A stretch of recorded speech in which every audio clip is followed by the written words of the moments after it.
अस्सलाम वालेकुम स्टूडेंट्स। जो आज का हमारा टॉपिक है वो है blood cells and cell like bodies.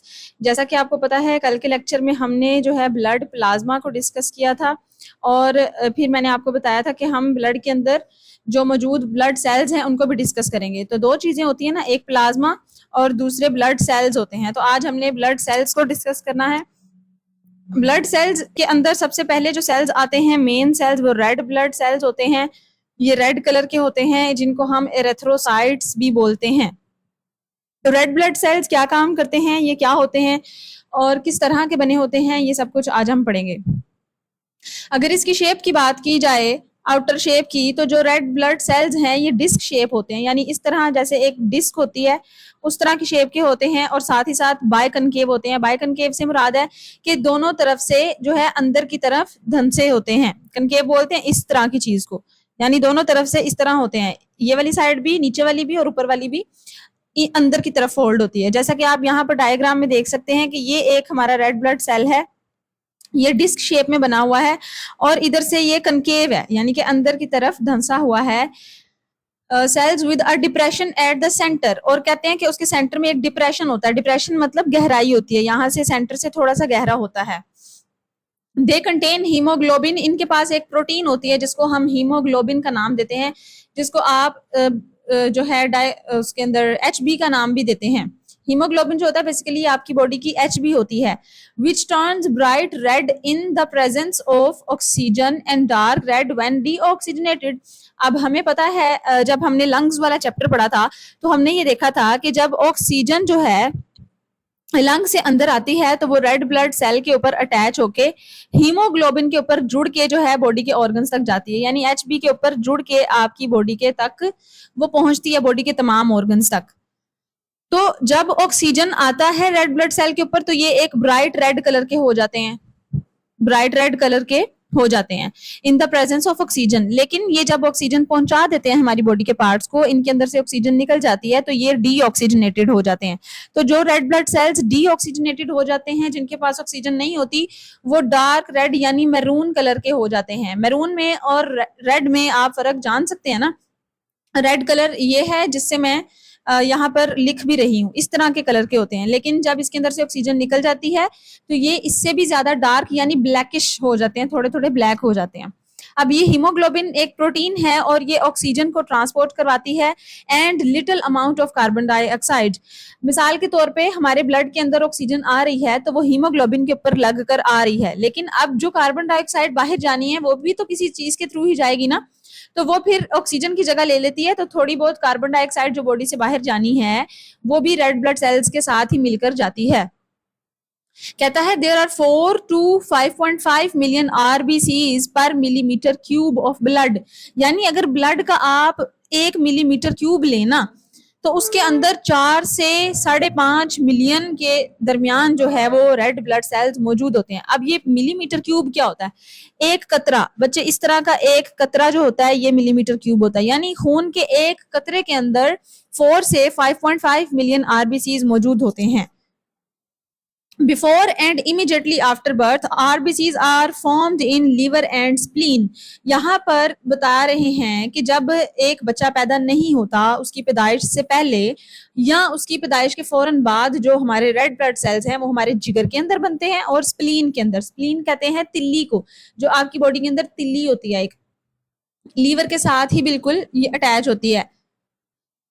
Liver जो है इसको जिगर बोलते हैं और स्प्लीन को तिल्ली बोलते हैं।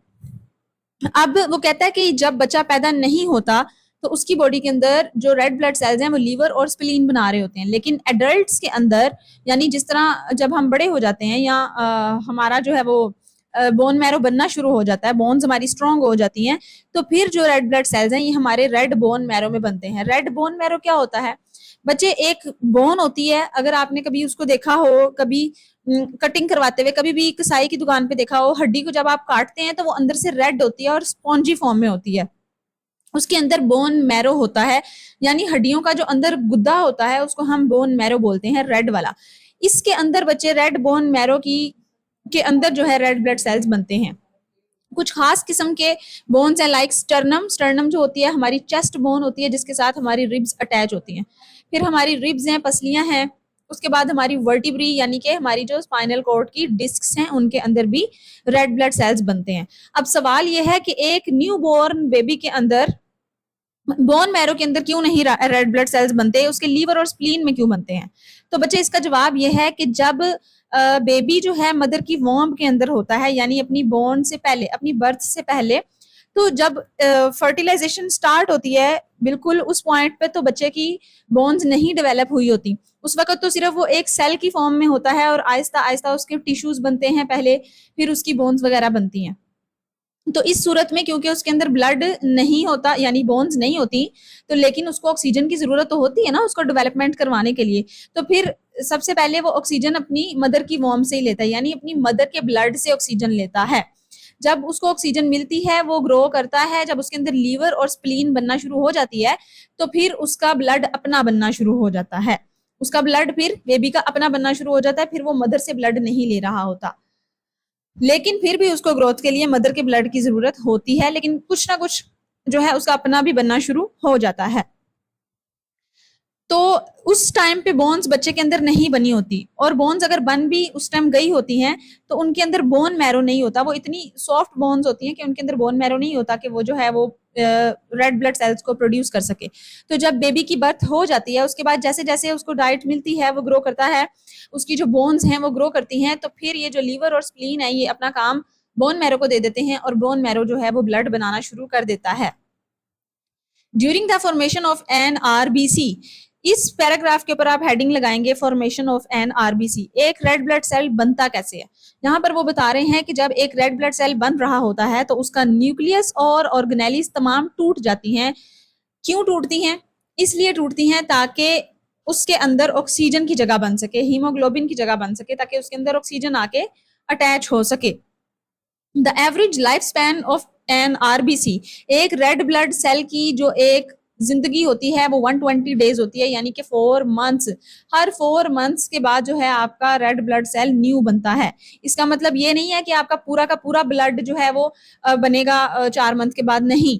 इसका मतलब ये है कि जैसे जैसे आप डेली डाइट लेते हैं तो जाहिर है आपको आपकी बोन्स स्ट्रॉन्ग होती हैं, उसके अंदर बोन मैरो होता है, तो वो डेली आरबीसीज बना रहा होता है डेली बेसिस पे। हर रोज नए आरबीसीज बनते हैं और हर रोज पुराने वाले की डेथ हो जाती है जिसके 4 मंथ्स पूरे हो गए हैं। फिर वो जो नया बन जाता है वो पूरे महीने 4 महीने पूरे करता है, उसके बाद उसकी डेथ हो जाती है। इसी तरह डेली डेली बन रहे होते हैं। इसका मतलब ये नहीं है कि सिर्फ 4 महीने बाद ही बनेंगे। When RBCs complete their age, जब इनकी जिंदगी पूरी हो जाती है, they are removed by spleen and liver, ये लीवर और स्प्लीन की मदद से जो है डिस्ट्रॉय कर दिए जाते हैं, रिमूव कर दिए जाते हैं। अब वो यहाँ पर बता रहे हैं कि there are more than 30 trillion RBCs throughout the body, हमारी पूरी बॉडी के अंदर 30 ट्रिलियन आरबीसीज हैं, ये एक एमसीक्यूज भी है। और कहता है कि about 2 million RBCs die and are replaced every second. तो अब यहाँ से आप अंदाजा लगा सकते हैं कि हर सेकंड में, ऐसा नहीं है कि 4 मंथ्स बाद ही बन रहा है, हर सेकंड में 2 मिलियन आरबीसीज जो हैं वो मरते हैं। तो इसका मतलब क्या है कि हर सेकंड में 2 मिलियन आरबीसीज जो हैं वो बन रहे होते हैं, यानी कि हर वक्त हमारा जो ब्लड है वो बनता रहता है। उसके बाद जो दूसरा सेल है हमारी ब्लड के अंदर, जो और सेल्स होते हैं वो व्हाइट ब्लड सेल्स हैं। एक रेड ब्लड सेल्स हैं और एक व्हाइट ब्लड सेल्स हैं। अब व्हाइट ब्लड सेल्स को हम ल्यूकोसाइट्स भी कहते हैं। अब इसका नाम व्हाइट है लेकिन इसका कलर व्हाइट नहीं होता, ये कलरलेस होते हैं या इनके डिफरेंट कलर्स भी हो सकते हैं, और इनकी शेप्स भी इरेगुलर होती हैं, कुछ कह नहीं सकते कि किस तरह की शेप होगी। स्टार लाइक भी होते हैं और एक सर्कुलर मोशन में भी होते हैं। डिफरेंट शेप्स के व्हाइट ब्लड सेल्स हमारी बॉडी में पाए जाते हैं। ये भी बच्चे हमारी रेड बोन मैरो के अंदर ही प्रोड्यूस होते हैं, व्हाइट ब्लड सेल भी हमारी रेड बोन मैरो के अंदर प्रोड्यूस होते हैं। अगर व्हाइट ब्लड सेल्स की बात की जाए कि ये ग्रो किस तरह करते हैं, तो ये मैच्योर होते हैं लिम्फ नोड्स में, टॉन्सिल्स में, थाइमस में और स्प्लीन के अंदर जाके। अब होता कुछ यूं है कि जब व्हाइट ब्लड सेल्स हमारी बोन मैरो के अंदर बन रहे होते हैं तो इनको नहीं पता होता कि इन्होंने क्या काम करना है आगे जाके। लेकिन मेन फंक्शन जो व्हाइट ब्लड सेल्स का है वो यही है कि ये हमारे इन्फेक्शंस के साथ लड़ते हैं, बैक्टीरिया के साथ लड़ते हैं, हमारी इम्यूनिटी हमें प्रोवाइड करते हैं। लेकिन उस इम्यूनिटी के अंदर भी काफी सारे डिफरेंट जो है ना फंक्शंस हैं, तो इनको नहीं पता होता कि इन्होंने क्या काम करना है। फिर इन जो white blood cell lymph nodes में जाते हैं, ये अपना काम करते हैं, जो टॉन्सिल्स में जाते हैं ये अपना काम करते हैं, थाइमस में जाते हैं वो अपना काम, और जो स्प्लीन में जाते हैं वो अपना काम करते हैं। इसलिए ये सबसे पहले अपनी अपनी जगह पर मूव कर जाते हैं, कुछ लिम्फ नोड में चले गए, कुछ टॉन्सिल्स में, वहां पर जाके इन्होंने अपनी ट्रेनिंग ली, यानी जो पुराने व्हाइट ब्लड सेल से उनसे सीखा कि हमने क्या काम करना है, और फिर ये वहां पर खुद को मैच्योर करते हैं। ठीक है, बिल्कुल इसी तरह है कि जिस तरह कोई इंसान पैदा होता है उसको नहीं पता होता कि उसने जिंदगी में क्या करना है, लेकिन आहिस्ता आहिस्ता जब वो पढ़ता है लिखता है तो उसको पता चल जाता है कि उसने क्या काम करना है। बिल्कुल ऐसे ही व्हाइट ब्लड सेल्स भी हैं, ये मैच्योर होते हैं बाद में, पहले से नहीं इनको पता होता है कि इन्होंने क्या काम करना है। White blood cells are larger in size and less in number than RBCs. ये एक तो साइज में बड़े होते हैं रेड ब्लड सेल से, दूसरा ये कि आरबीसीज से कम अमाउंट में प्रोड्यूस होते हैं, यानी आरबीसीज जितने आरबीसीज हमारी बॉडी में रेड ब्लड सेल्स हैं उससे कम मौजूद होते हैं ये हमारी बॉडी में। एन एवरेज ऑफ 7000 WBCs पर मिलीमीटर लीटर पर millimetre cube of blood is present with in the normal range of adult. एक एडल्ट बॉडी के अंदर उसके खून के एक कतरे के अंदर 7000 व्हाइट ब्लड सेल्स मौजूद होते हैं। ये जो अमाउंट्स हैं बच्चे, ये एमसीक्यूज के लिए आ सकती हैं, आपने इनको अच्छी तरह से याद करना है। ये क्या करते हैं, बॉडी के अंदर डिजीज के खिलाफ लड़ते हैं। Their life span depends upon the needs. इनका लाइफ स्पैन जो है वो नीड के ऊपर डिपेंड करता है, यानी जितनी ज्यादा जरूरत है व्हाइट ब्लड सेल्स की उतनी ज्यादा देर ये काम करते हैं। There are several types of white blood cells. यहाँ पर कुछ टाइप्स हैं व्हाइट ब्लड सेल्स की, वो हम देख लेते हैं। सबसे पहली टाइप है ग्रेन्युलोसाइट्स, दूसरी टाइप है ए ग्रेन्युलोसाइट्स। अब जो ग्रेन्युलोसाइट्स टाइप के होते हैं इनके अंदर ग्रेन्यूल्स होते हैं छोटे छोटे, इनके प्लाज्मा के अंदर या साइटोप्लाज्म के अंदर ग्रेन्यूल्स होते हैं, यानी छोटे छोटे दाने होते हैं इस तरह के। और जो ए ग्रेन्युलोसाइट्स होते हैं इनका जो साइटोप्लाज्म है वो क्लियर होता है, इनके अंदर कोई भी ग्रेन्यूल्स नहीं होते। तो ये एज अ डिफरेंस भी आ सकता है, इसीलिए मैं आपको दोनों को साथ साथ पढ़ा रही हूँ कि ए ग्रेन्युलोसाइट्स में और ग्रेन्युलोसाइट्स में क्या फर्क है। सबसे पहला तो यह है कि इसके पास ग्रेन्यूल्स हैं साइटोप्लाज्म में, लेकिन ए ग्रेन्युलोसाइट्स का क्लियर है साइटोप्लाज्म। दूसरे नंबर पे ग्रेन्युलोसाइट्स की भी आगे 3 टाइप्स हैं, इनके पास न्यूट्रोफिल्स होते हैं, एजिनोफिल्स होते हैं एंड बेसोफिल्स होते हैं। 3 टाइप के व्हाइट ब्लड सेल्स होते हैं ग्रेन्युलोसाइट्स के अंदर। जो एक ग्रेन्युलोसाइट्स हैं इनके पास 2 तरह के होते हैं, मोनोसाइट्स एंड लिम्फोसाइट्स। अब कहता है कि their name tell the staining properties of their cytoplasm. Neutrophils destroy bacteria. Neutrophils जो है ये बैक्टीरिया को डिस्ट्रॉय करते हैं। अच्छा, ये आपसे अलग से डेफिनेशन में भी पूछ सकता है, इनका फंक्शन पूछ सकता है, एमसीक्यूज में भी आ सकता है। न्यूट्रोफिल्स बैक्टीरिया को डिस्ट्रॉय करने के काम आते हैं and clean up the dead cells and infection sites. Infection जहां पर भी बॉडी के अंदर होता है वहां पर ये डेड सेल्स को रिमूव करवाते हैं। उसके बाद एजिनोफिल्स हैं, ये हमारी बॉडी के अंदर जितने भी पैरासाइट्स हैं उनके साथ ये लड़ते हैं एंड एलर्जिक रिएक्शन कॉज करते हैं। एलर्जिक रिएक्शन किस तरह से कॉज करते हैं, जैसे मैंने आपको एक फिनोमिना बताया था, बॉडी का नेचुरल फिनोमिना है कि जिस जगह पर भी हमारी बॉडी में इन्फेक्शन कोई होता है तो वहां पर एक एलर्जिक रिएक्शन होता है, यानी वहां पर क्या हो जाती है, इन्फ्लेमेशन हो जाती है, सूजन हो जाती है। वो सूजन इस वजह से होती है कि वहां की जो ब्लड वेजल्स हैं वो तंग हो जाए और वहां पर ब्लड का प्रेशर तेज हो जाए, ताकि जल्दी से जल्दी जितने रेड ब्लड सेल्स हैं वहां पर जाएं और पैरासाइट्स के साथ लड़ें, व्हाइट ब्लड सेल्स उधर जाएं, पैरासाइट्स के साथ लड़ें, इन्फेक्शन के साथ फाइट करें। तो इस वजह से इस सारे प्रोसेस को हम क्या कहते हैं कि ये एलर्जिक रिएक्शन इसने कॉज कर दिया है। बेसिकली वो जो एलर्जिक रिएक्शन हो रहा होता है, हमें खारिश वगैरह हो रही होती है, इसका मतलब यही होता है कि वो आपके अंदर से जो इन्फेक्शन है वो ठीक हो रहा है। उसके बाद बेसोफिल्स हैं, ये हिस्टामाइन प्रोटीन को रिलीज करते हैं। हिस्टामाइन एक प्रोटीन है, इसको रिलीज करते हैं जो कि इन्फ्लेमेशन कॉज करती है। इन्फ्लेमेशन यानी कि सूजन, जो मैंने आपको अभी सारा प्रोसेस बताया ये वही है कि जब भी कोई इन्फेक्शन होता है बॉडी के अंदर तो वहां पर इन्फ्लेमेशन हो जाती है, सूजन हो जाती है, ताकि वहां पर ज्यादा से ज्यादा ब्लड को पहुंचाया जाए एंड प्रोड्यूस एलर्जिक रिएक्शंस। और ये वहां पर जाके पता क्या करते हैं, फिर बैक्टीरिया या वायरसेस को जिसको भी किल करते हैं, किल करके ना उसको एक व्हाइट मैटर के अंदर तब्दील कर देते हैं, व्हाइट फ्लूइड के अंदर, जिस फ्लूइड को हम पस का नाम देते हैं, जिसको आप आम जुबान में बलगम या रेशा भी बोलते हैं। उसके बाद ए ग्रेन्युलोसाइट्स हैं, इनके पास 2 टाइप्स हैं, मोनोसाइट्स की एंड लिम्फोसाइट्स। जो मोनोसाइट्स होते हैं ये मैक्रोफेजेस बनाते हैं। मैक्रोफेजेस बहुत बड़े बड़े सेल्स होते हैं, इनका काम बॉडी में ये होता है कि जितने भी जर्म्स और डेड सेल्स हैं ये उनको इनगल्फ कर लेते हैं, अपने अंदर खा लेते हैं और फिर बॉडी से ये बाहर निकल जाते हैं। उसके बाद हमारे लिम्फोसाइट्स हैं, ये एंटीबॉडीज बनाते हैं अगेंस्ट दी पैथोजन्स। अब पैथोजन होता है कोई भी ऐसी चीज जो बीमारी कॉज कर सके, यानी कोई भी ऐसा सब्सटेंस दैट कॉजिंग डिजीज। कोई भी ऐसी चीज है, चाहे वो बैक्टीरिया है, वायरस है, कोई भी चीज है जो बीमारी कॉज कर सकती है, उसको हम पैथोजन बोलते हैं। जितने भी पैथोजेंस बाहर से आते हैं, लाइक बैक्टीरिया है, कोई वायरस है, कोई इन्फेक्शन है, उसके खिलाफ बॉडी में एंटीबॉडीज बनाते हैं, लिम्फोसाइट्स बनाते हैं। तो जैसे ही कोई भी इन्फेक्शन आता है बॉडी के अंदर, तो इनको पता चल जाता है कि अच्छा ये वाला इन्फेक्शन अब आ गया है बॉडी के अंदर, तो ये फौरन से एंटीबॉडीज एक्टिव हो जाती हैं और उस इन्फेक्शन को जाके वहां पर किल कर देती हैं। यहां तक आपको समझ आ गई होगी। उसके बाद हम देखते हैं कि सेल लाइक बॉडीज कौन सी हैं जो ब्लड सेल्स के अंदर मौजूद होती हैं। ये सेल्स तो नहीं होते प्रॉपर, लेकिन सेल लाइक होती हैं। तो सबसे पहली सेल लाइक बॉडी है प्लेटलेट्स। बहुत नाम सुना होगा आपने, इसको हम थ्रोम्बोसाइट्स भी बोलते हैं। अब प्लेटलेट्स क्या होते हैं? Platelets are not whole cell. कहता है कि प्लेटलेट्स जो हैं ये अपने आप में कंप्लीट सेल नहीं होते। They are small fragments of large cells of bone marrow. ये बोन मैरो के जो लार्ज सेल्स हैं उनके छोटे छोटे फ्रेगमेंट्स होते हैं। यहाँ पर देखें, कहीं पे प्लेटलेट की डायग्राम है। हाँ जी, ये है प्लेटलेट्स की डायग्राम। ये छोटे छोटे जो आपको फ्रेगमेंट्स नजर आ रहे हैं, फ्रेगमेंट्स का मतलब होता है टुकड़े, ये प्लेटलेट्स हैं हमारी बॉडी के अंदर। ये बन कहाँ से रहे हैं? Of large cell of bone marrow. जो बोन मैरो के सेल्स है ना, वो जब टूटते हैं तो छोटे छोटे फ्रेगमेंट्स बनते हैं, उसको हम प्लेटलेट्स बोलते हैं। Platelets lake a nucleus. इसके अंदर न्यूक्लियस नहीं होता। Their life span is 7 to 12 days. 7 से 12 दिन के अंदर अंदर जो है ये अपनी जिंदगी को मुकम्मल कर लेते हैं और उसके बाद नए प्लेटलेट्स जो हैं वो बनना शुरू हो जाते हैं। A millimetre cube of blood contains. एक कतरे खून के एक कतरे के अंदर 2.5 लाख प्लेटलेट्स होते हैं। 2.5 lakhs प्लेटलेट मौजूद होते हैं। When a blood vessel is damaged, अब प्लेटलेट्स का फंक्शन बताया गया है कि ये काम क्या करते हैं।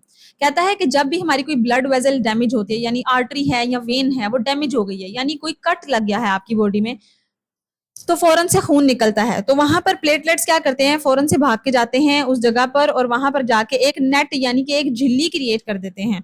वो झिल्ली क्या करती है, फौरन से वहां पर आती है और जो फिब्रिनोजिन प्रोटीन होती है ब्लड के अंदर, हमने पढ़ा था ना प्रोटीन्स होती हैं, तो जो फिब्रिनोजिन प्रोटीन है इसको फिब्रिन के अंदर कन्वर्ट करती है, प्लेटलेट्स कन्वर्ट करते हैं। प्लेटलेट्स इसको फिब्रिन के अंदर कन्वर्ट करते हैं और ये फिब्रिन जो है एक नेट बना देती है जो आरबीसीज को बॉडी से बाहर निकलने से, यानी ब्लड वेसल से बाहर निकलने से रोकती है, क्योंकि ब्लड वेसल तो वहां पे कटी हुई होती है ना उस वक्त। The mass of fibrin and RBCs hardens. ये जो फिब्रिन और आरबीसीज होते हैं ये आपस में जुड़ के एक हार्ड फॉर्म का क्लोट बना देते हैं, एक हार्ड मैस बना देते हैं जिसको हम क्लोट बोलते हैं या लोथरा भी हम इसको बोलते हैं। The clot prevents bleeding. ये क्लोट क्या काम करता है कि बॉडी से ब्लीडिंग को रोकता है। Until the damage vessel is repaired. जब तक के वो डैमेज वेसल रिपेयर नहीं हो जाती। यहाँ पर डायग्राम में आपको शो करवाया जा रहा है कि ये बॉडी की ब्लड वेसल है, यहाँ पर कट लग गया किसी भी तरीके से। अब यहाँ से रेड ब्लड सेल्स जितने भी हैं वो बाहर आ रहे हैं, लेकिन साथ क्या है, प्लेटलेट्स भी आ रहे हैं। अब प्लेटलेट्स ने क्या करना है, इसके अंदर ही ब्लड के अंदर प्रोटीन मौजूद है, इस प्रोटीन को उसने क्या करना है, फिब्रिन में कन्वर्ट करना है। फिब्रिन ने एक यहाँ पर नेट का जाल बना दिया। अब ये नेट का जाल क्या करेगा, इन रेड ब्लड सेल्स को और इन प्लेटलेट्स को यहाँ से बाहर नहीं निकलने देगा। तो ये रेड ब्लड सेल्स और फिब्रिन आपस में इस तरह से एक गुच्छा बना लेते हैं जिसको हम लोथड़ा बोलते हैं, जिसको हम लोथड़ा भी बोलते हैं और इंग्लिश में हम क्लोट का नाम देते हैं। ठीक है, formation of clots by platelets. तो यहाँ तक आज का हमारा लेक्चर था। अगर इसके एग्जाम के पॉइंट ऑफ व्यू से बात की जाए तो बच्चे ये वाला जो क्वेश्चन है ये आपका एक लॉन्ग क्वेश्चन भी बन सकता है, आपसे पूछा जा सकता है कि ब्लड सेल्स और जो है उसकी सेल लाइक बॉडीज के बारे में बताएं। ये एक लॉन्ग क्वेश्चन भी है जिसके अंदर आप रेड ब्लड सेल्स का बताएंगे, व्हाइट ब्लड सेल्स का और प्लेटलेट्स का भी बताएंगे। लेकिन red blood cell separately short question भी आ सकता है। रेड ब्लड सेल का और व्हाइट ब्लड सेल का आपस में डिफरेंस भी आ सकता है। उसके अलावा इसके अंदर से एमसीक्यूज पूछे जा सकते हैं कि रेड ब्लड सेल की शेप क्या होती है, हीमोग्लोबिन क्या होती है, उसकी वैल्यू क्या होती है, और एडल्ट्स के अंदर खून कहाँ पे बनता है। आपसे ये यूनिट भी पूछा जा सकता है, मिलीमीटर क्यूब। और रेड बोन मैरो में कब बनता है खून, उसके अलावा इसका लाइफ स्पैन क्या है। इस तरह व्हाइट ब्लड सेल का भी कलर, शेप, स्ट्रक्चर, इसका फंक्शन और इसकी अमाउंट वगैरह, वैल्यू वगैरह सारा कुछ पूछा जा सकता है एमसीक्यूज में भी। और ये जो बॉक्स है ये भी एमसीक्यूज के लिए इंपॉर्टेंट है। उसके बाद सेल लाइक बॉडीज हैं यहाँ पर। अच्छा, ये वाला शॉर्ट क्वेश्चन है ग्रेन्युलोसाइट्स का डिफरेंस विद ए ग्रेन्युलोसाइट्स। तो ये आपने इसका डिफरेंस भी तैयार करना है। उसके बाद सेल लाइक बॉडीज हैं, इनके अंदर प्लेटलेट्स हैं। प्लेटलेट्स भी शॉर्ट क्वेश्चन में पूछा जा सकता है, मे बी ये लॉन्ग क्वेश्चन में भी पूछा जा सकता हो प्लेटलेट्स, तो ये भी आपने याद करना है। अब यहाँ पर एक ब्लू ब्लॉक है, पिंक कलर का, सॉरी, कह रहे हैं कि macrophages die in the process of killing the germs. ये जो मैक्रोफेजेस होते हैं इन जर्म्स को किल करने में मर जाते हैं, यानी कि जब ये खा लेते हैं ना उन जर्म्स को तो जाहिर है ये मरेंगे ही खुद। फिर द डेड सेल्स एक्यूमुलेट, फिर ये जो डेड सेल्स होते हैं मैक्रोफेजेस ये एक जगह पर इकट्ठे हो जाते हैं and make the white substance, और एक व्हाइट सब्सटेंस बनाते हैं जिसको हम पस बोलते हैं, सीन एट इन्फेक्शन साइट्स, जो एक इन्फेक्शन की जगह पर नजर आती है। ये मैक्रोफेजेस है, ये वही सारा प्रोसेस है पस वाला कि किस तरह पस बनती है जो मैंने आपको बताया है। तो ये सारा उन्होंने प्रोसेस बताया कि एक मैक्रोफेज जो है बैक्टीरिया को इनगल्फ कर रहा है, ये मैक्रोफेजेस है, और ये जितने भी बैक्टीरिया हैं ये उसको किल कर रहा है, अपने अंदर जो है वो जज्ब कर रहा है। तो फिर मिलेंगे इंशाल्लाह एक नई वीडियो के साथ। मेरे चैनल को सब्सक्राइब करें, वीडियो को लाइक करें और बेल आइकन का बटन लाजमी प्रेस करें। Thank you.